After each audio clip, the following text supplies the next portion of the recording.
Bienvenue dans cette capsule sur les différentes transformations que l'on peut rencontrer en physique-chimie. Nous allons voir la différence aujourd'hui entre une transformation physique, transformation chimique et une transformation nucléaire.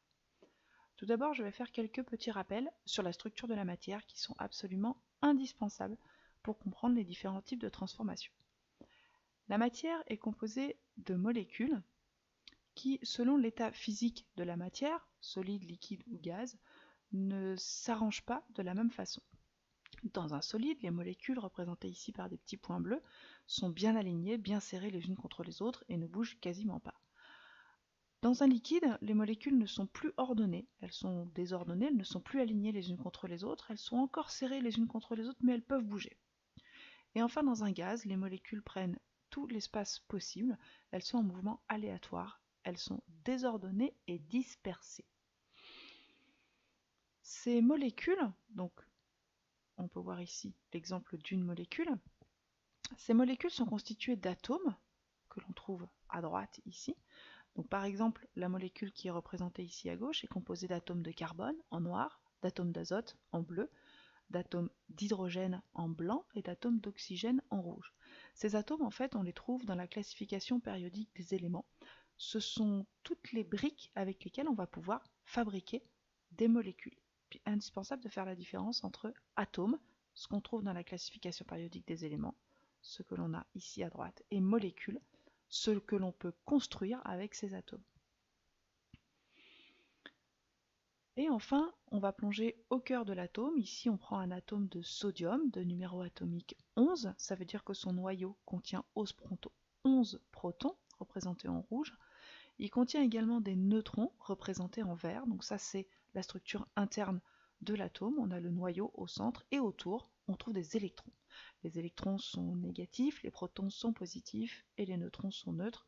Normalement, vous avez déjà vu ça. Voilà pour la structure de l'atome.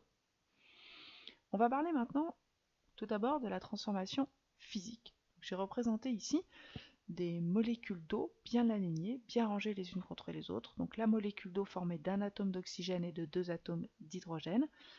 Ces molécules d'eau sont ici sous forme solide, c'est-à-dire de la glace. Maintenant, quand l'eau passe de l'état solide à l'état liquide, les molécules sont rangées de façon un petit peu plus désordonnée. Mais on a toujours affaire aux mêmes molécules. On n'a pas touché à la structure de la molécule. Toujours un atome d'oxygène et 2 atomes d'hydrogène assemblés ensemble. On a donc à l'état initial de l'eau H2O solide et à l'état final de l'eau H2O liquide. On n'a pas touché aux molécules. Les molécules à l'état initial et à l'état final sont les mêmes molécules. On a juste modifié l'état physique.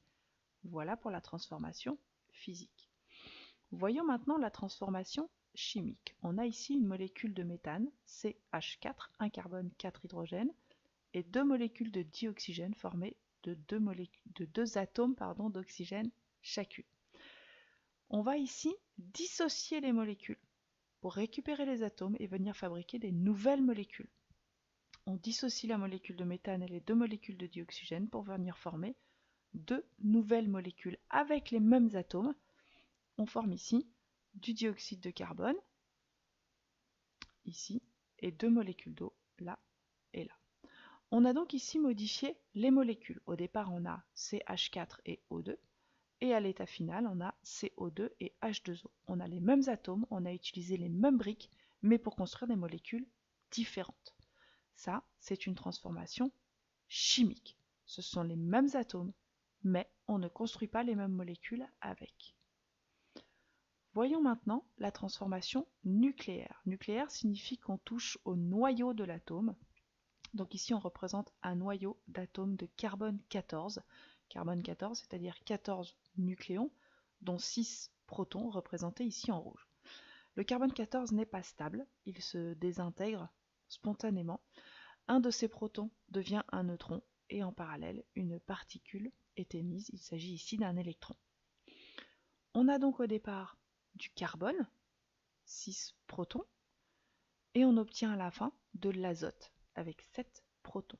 On a modifié ici le noyau de l'atome, on a donc changé d'élément chimique. On avait du carbone, on se retrouve avec de l'azote, on modifie le noyau, on modifie donc l'élément chimique. Il s'agit ici d'une transformation nucléaire.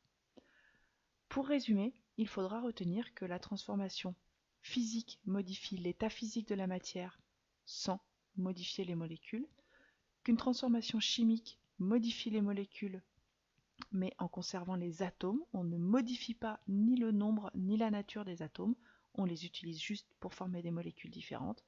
Et enfin la transformation nucléaire qui modifie la composition du noyau et donc qui modifie l'élément chimique.